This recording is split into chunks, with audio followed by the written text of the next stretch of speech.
Shalom Vracha, on a pu tuer aujourd'hui le Chazon Ish qui a rapporté donc la Marloquette Resh Lakish Rabbi Yochanan dans la Gemara, et il dit que Resh Lakish qui dit qu'il faut que la personne elle soit Chayav Mita comme Sheva Ben Bechi pour pouvoir avoir le droit de la remettre aux Goyim qui veulent tuer. Alors il nous dit que c'est pas dans les dîners Torah qu'il s'agit. D'accord. Mais parce que si c'était en cas de dîner Torah, bien évidemment que tout la Israël a cette mitzvah-là, et même si c'était juste simplement un cas de Moed Ben Malchut, il y aurait eu la mitzvah de le remettre.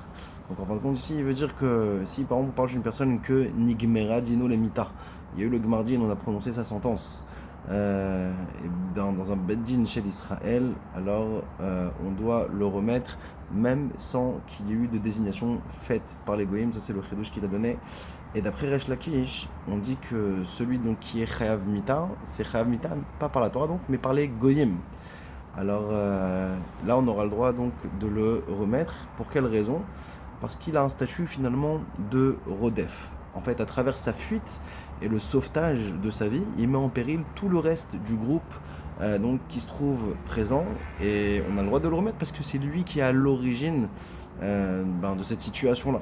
Donc ça, ce serait l'opinion de Resh Lakish.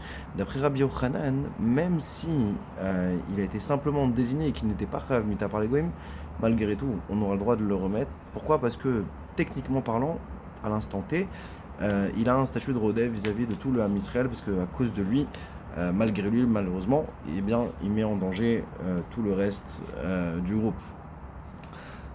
Et donc il n'y a pas de mitzvah, d'obligation de devoir se laisser tuer dans un cas pareil. Ça c'est la marque de Rabbi Yochanan Resh Lakish.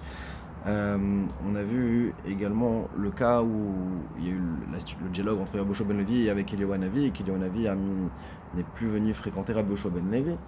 Alors comment comprendre qu'ils lui disent que c'est pas Mishnat Chassidut ce qu'il a fait d'avoir appliqué la halakha normalement. Et donc il dit qu'en fin de compte, Akadosh Baruch Hu, il explique le Chazon Ish qu'Akadosh Baruch Hu normalement ne devrait pas venir et mettre les tzadikim dans une situation pareille à ses chassidav, et que c'est évident que Rabbi Yoshua ben Levi, à travers cette fille-là, il aurait pu prier et éviter d'avoir à être confronté à une situation pareille, de remettre un Ben Israël dans les mains de la Malchut.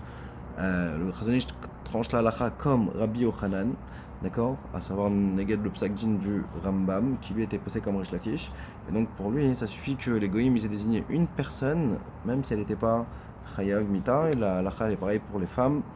Dans la fin, il a parlé d'un cas de quelqu'un qui aurait lancé une flèche qui se dirige sur un groupe et qui va causer des gros dégâts.